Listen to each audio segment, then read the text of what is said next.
Welcome back to our channel. Today, we will get into one of the greatest visionaries of our times and follow the precipitating events of Steve Jobs' life. From a modest garage in Silicon Valley to taking it to the verge of being one of the most valuable companies in the world, Jobs created technology, design, and life. In this video, we shall go over the inspiring journey of Steve Jobs' life in 4 chapters: his early life, rise and fall at Apple, his triumphant return, and his lasting legacy. If you are a tech enthusiast, aspiring entrepreneur, or someone curious about the man behind the famous Apple logo, then this tale is going to provide both deep understanding and motivation. So stay till the end. Remember to give likes, subscribe, and hit the notification bell so you don't miss anything from our channel. Let's explore. Steve Jobs was born in San Francisco, California, on February 24, 1955. The parents were both young college students. His biological mother was Joanne Schiebel, and the father was Abdul Fattah Jandali. They had put the child up for adoption owing to family and social pressures. One has always cherished these parental aspirations. The offers were accepted by Paul and Clara Jobs, a humble couple from Mountain View, California, which was later to be prominent as Silicon Valley. Since childhood years, there have been indications of a rare curiosity and intensity in him. His adoptive father, Paul Jobs, was a machinist and craftsman, and taught Steve how to work with his hands. They would dismantle and rebuild electronics in the family garage. This early exposure to tools and electricity would be a catalyst for the interest Steve developed in technology and design. Growing up in the 60s in the San Francisco Bay Area was thrilling for the budding technology and counterculture. The region was soon becoming an innovation cluster, with the rise of companies such as Hewlett-Packard and Fairchild Semiconductor. The surroundings were full of engineers, inventors, and dreamers who believed that technology could change the world. Steve attended Monte Loma Elementary School. He was good academically, but often opposed the rigid, conventional system. Notorious for his rebellions, Steve had unorthodox thinking. Even at a very young age, Steve was passionate about building something new instead of just conforming to the pre-established norms. Steve met his future close collaborator and Apple co-founder, Steve Wozniak, affectionately called Woz, in high school. Woz was a brilliant engineer gifted in electronics. They bonded over sharing a passion for computers and pranks to form a friendship that would transform the future of personal computation. Working at Hewlett-Packard during high school furthered his interest in electronics. This gave him his first taste of working in a professional, high-tech environment.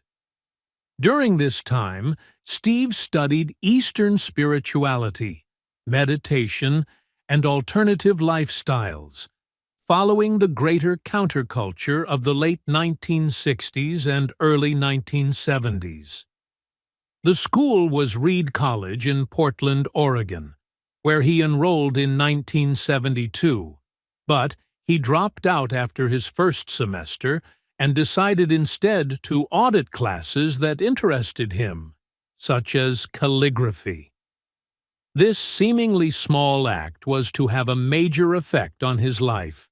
Aesthetically determined Apple computers that proudly stood for beautiful typography and design, very much unlike any other of their rivals.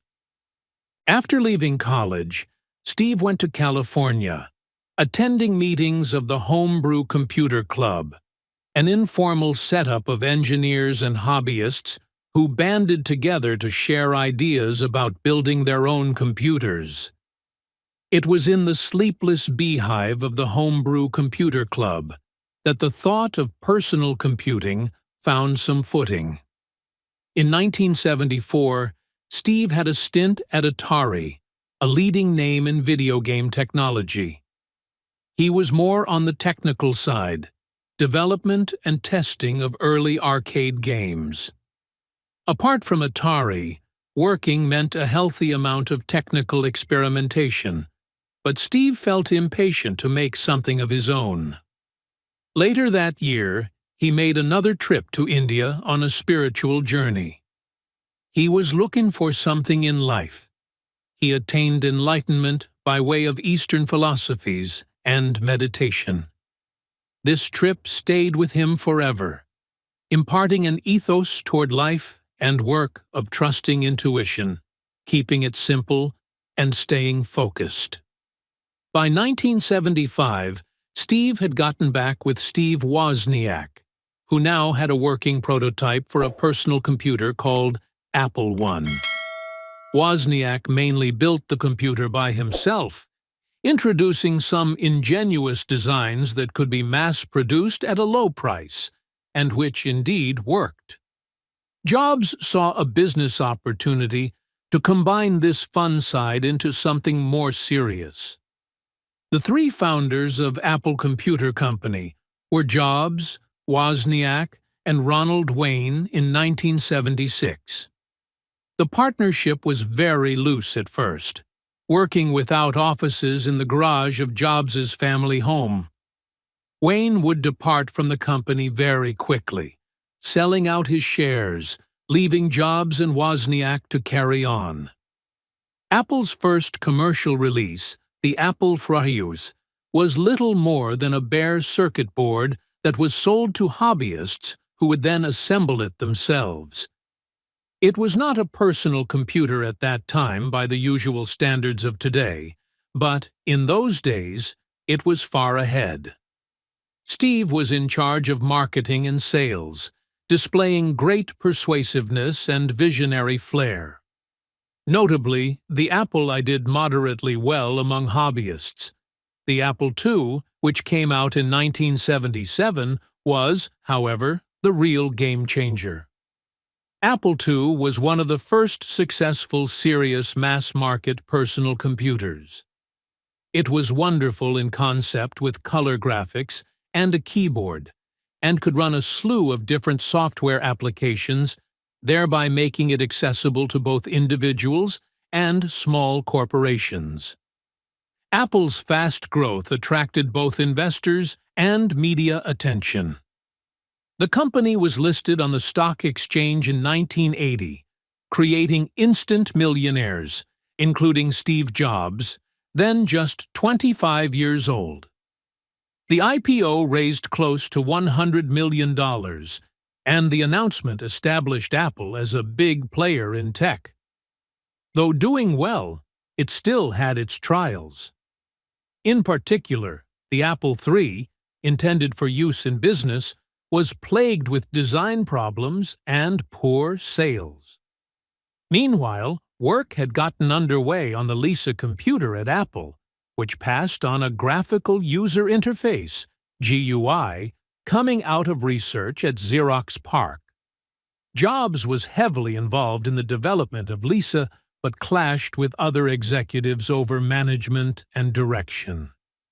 His intense personality and outright perfectionism created tensions within the company at times.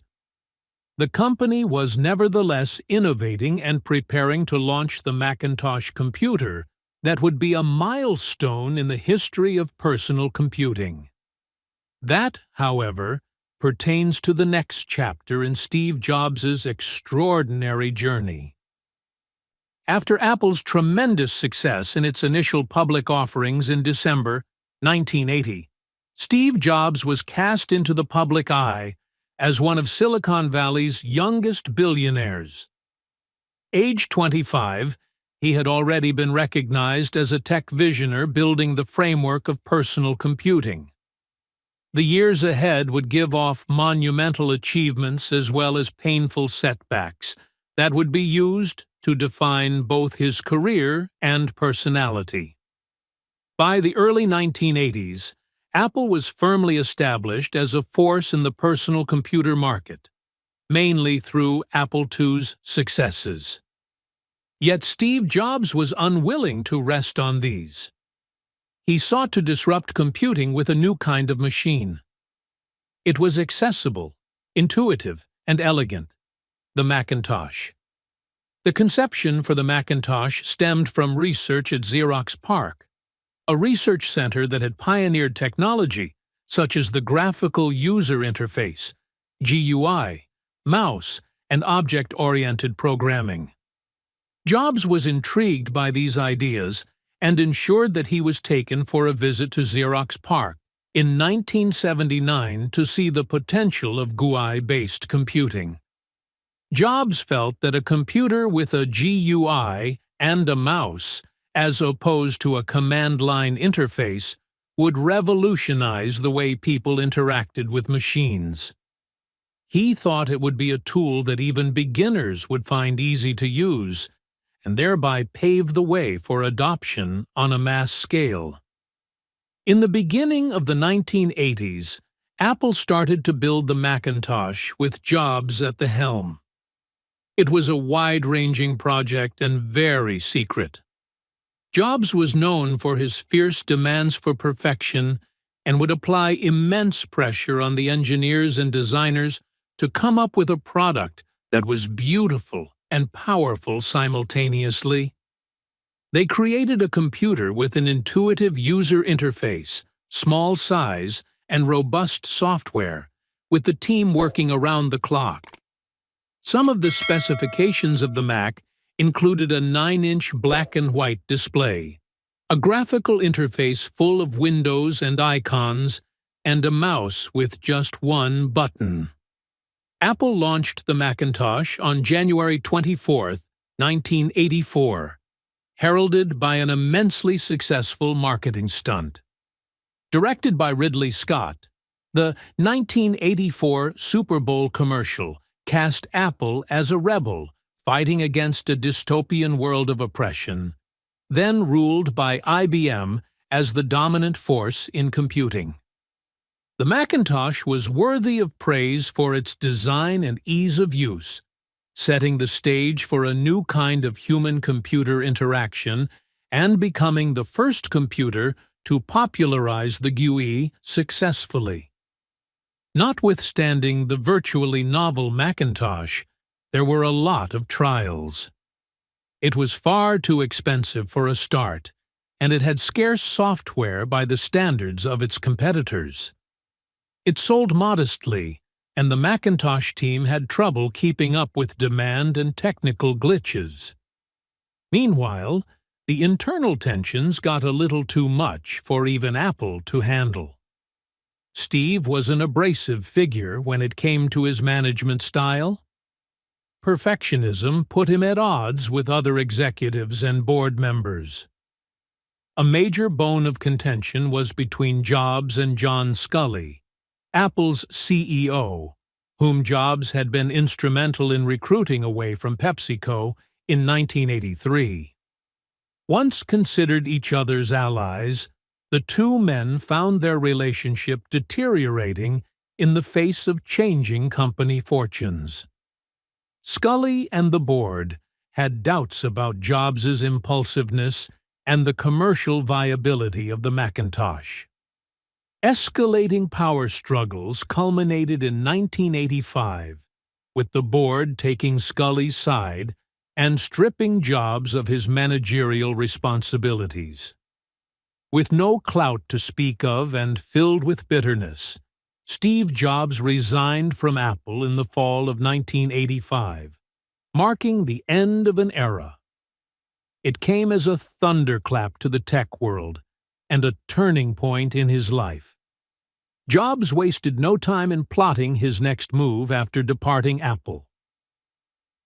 Next Computer was founded by him in 1985 to develop powerful workstations for higher education and business markets. Jobs had invested his own money and was attempting to build one computer that would represent the very best in hardware design and software elegance. The Next boxes were well known for their futuristic design, with a stunningly minimalistic black magnesium case and an advanced operating system from the Unix line. The Next computer was technologically impressive but expensive. Its high price limited its adoption into niche markets, and the company could never achieve any level of commercial success. Yet, Next left a permanent imprint on software development. The Next Step operating environment and its development environment introduced frameworks for object-oriented programming that influenced subsequent platforms and other frameworks. Next Planes was one of Next's most important additions in education and research. Its importance in computing history can be gauged by the fact that the first web browser, World Wide Web, was established on a Next computer by Tim Berners-Lee. Parallel to his endeavors with Next, Jobs was making another bold move in entertainment. In 1986, Jobs purchased the graphics group from Lucasfilm and rechristened it as Pixar Animation Studios. At that time, Pixar was a small division focusing on computer graphics technology and had yet to produce a feature film. Jobs saw hope in Pixar's technology as a means of animation and storytelling. With Jobs at the helm, Pixar shifted from a hardware company selling graphics workstations to a full-fledged animation studio. Pixar's first triumph came with Toy Story, released in 1995 as the world's first fully computer-animated feature film. Toy Story launched to commercial and critical success right away, establishing Pixar as a pioneer in animation and storytelling. Jobs was CEO and majority shareholder of the company when it found greater achievements. Pixar IPO'd in 1995, further fattening Jobs' wallet and carrying his stature as a visionary entrepreneur besides himself. Personal life issues also named themselves for Jobs during those years. His intense work ethic and endless thirst for excellence grated on many of his colleagues and strained his personal relationships. Next was innovative, but failed to achieve mass-market success, and Jobs struggled with the hard realities of business operation vis-à-vis his creative vision. Yet, that is what formed Jobs' view of leadership and product design, focusing on integration between hardware and software, the experience of a user, and uncompromised high standards. By the middle of the 90s, Apple was an old story. Decreasing shares in markets, downs in money, and up in the question, how shall we be innovative to compete? In 1996, the company bought Next for $429 million and brought Jobs back into the fold. Jobs' return to Apple marked the start of a new story for Apple, which would soon be experienced as some of the most revolutionary products in technology. Announced several months before his birthday, in December 1996, Apple stated that it would purchase Next for $429 million. On all accounts, it was going to give Steve Jobs the route back to the company he had co-founded. Apple at the time was very much on the downside, losing market share with confusing, unfocused product lines and had genuine financial considerations.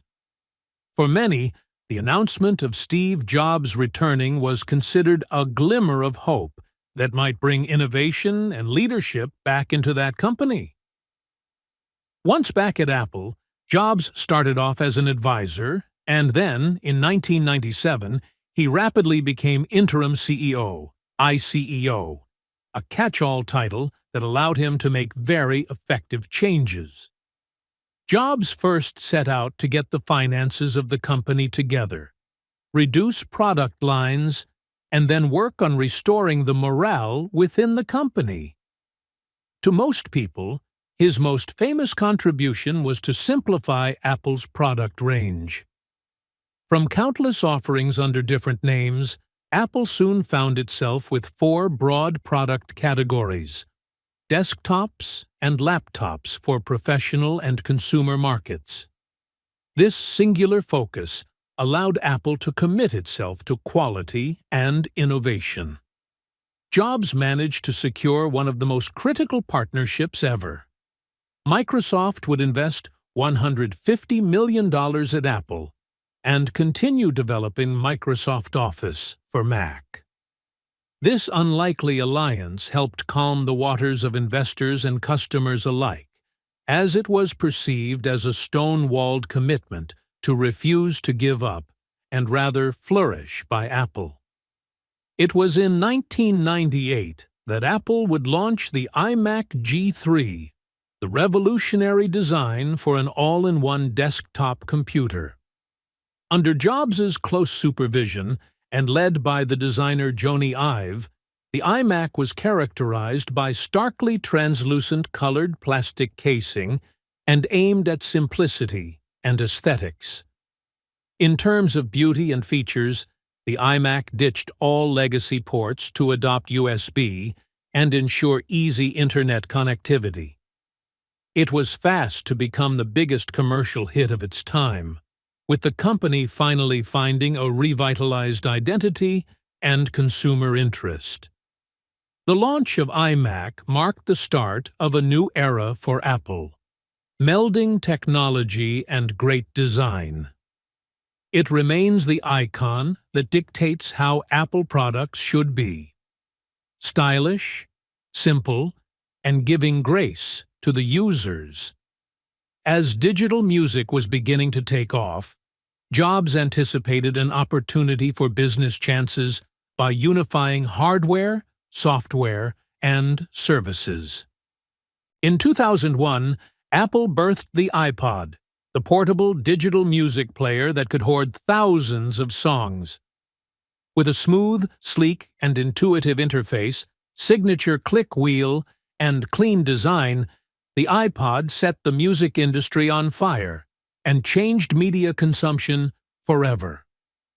iTunes required software that came with the hardware to permit organizing of music libraries and, afterward, to buy songs online. When launched in 2003, the iTunes Store eclipsed all other digital music stores and essentially legitimized legal digital downloads while undermining piracy. The success of the iPod enabled Apple to take an unprecedented position in consumer electronics beside computers, and all of that contributed to Jobs' reputation as a great product innovator and merchandiser. The next massive step to rooms was in 2007 with the introduction of the iPhone, truly breathtaking touchscreen magic that mixed phone, music player, and internet communicator into one. The iPhone was architecturally new, as the concept with a physical keyboard was totally eliminated, and an embryo of an idea that required the citizens of the whole world to pay respect in front of a few who dared to conceive such thoughts with the multi-touch interface. It established itself as the easiest to use, fastest, and most elegant software among all competitors. The years before launch had been the build-up to the epical launch, with the impression created by charismatic Jobs that sent waves across the world. By bringing forth the iPhone, Apple created an integrated experience for hardware and software that stands as a testament to the best methodology in design and usability. Also, this company was behind the launch of the App Store in 2008, which allowed developers to create applications and distribute them directly to users, fostering a thriving ecosystem for further growth. Building on the success of the iPhone, Steve Jobs announced the iPad in 2010 as an entirely new kind of tablet computing. Positioned between smartphones and laptops, the iPad was designed to be used for media consumption, creativity, and productivity. Large touchscreen, great performance, and a budding ecosystem for apps, the iPad was an immediate success in education, business, and entertainment. The iPad was proof of Jobs' intuitive genius, focusing on simplicity and elegance on how technology could fit into people's lives. During this period, Steve Jobs had become public fodder for being a visionary, meticulous, and able to forecast consumer demands. His keynote presentations collided into major media events, where he flew around the globe unveiling products with great energy and showmanship. Jobs himself insisted on purveying Apple products from A to Z, hardware, software, and retail experience. This forced integration became Apple's unique selling proposition and drew an unbelievably loyal customer base into the Apple fold. Demanding, and sometimes ruthless, was the way in which he managed teams, forcing people to work at their limit. He was a passionate person, but could be very demanding, which at times created some tension, yet produced extraordinary results. Behind the scenes, Jobs was battling health issues. He was diagnosed with an unusual form of pancreatic cancer in 2003. Initially, he was against conventional treatments and opted for alternative therapies, but soon thereafter had surgery and treatment. The health issues became widely known after Jobs took medical leave in 2009. Still, he persisted in playing a key role behind the scenes in choosing products and defining company strategy.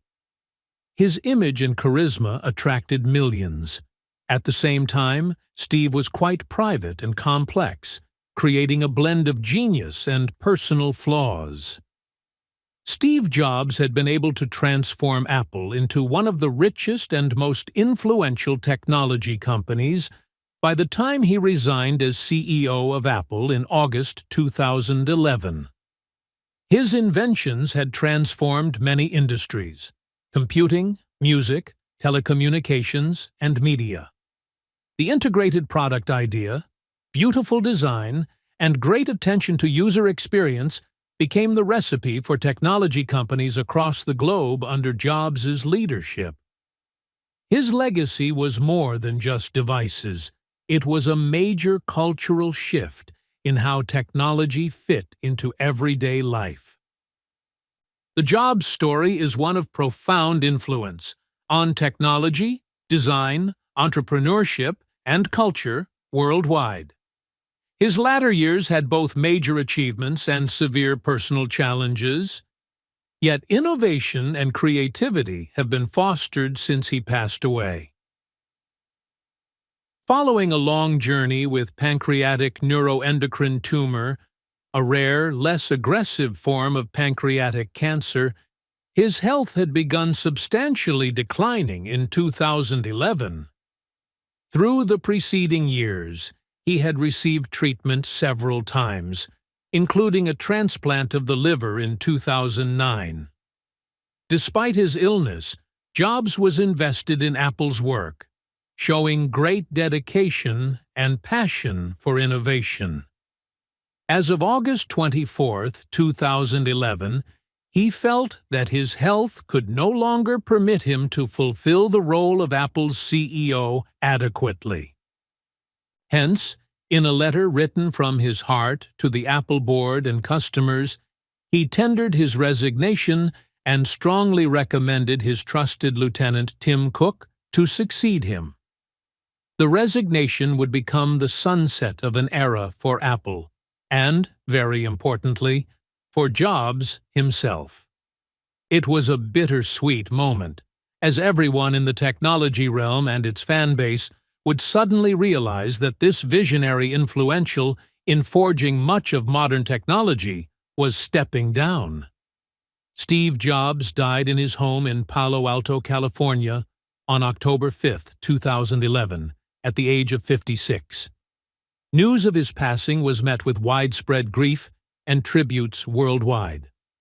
Tech firms, celebrities, politicians, and millions of ordinary people are all mourning a man who had forever altered how people live, work, communicate, and create.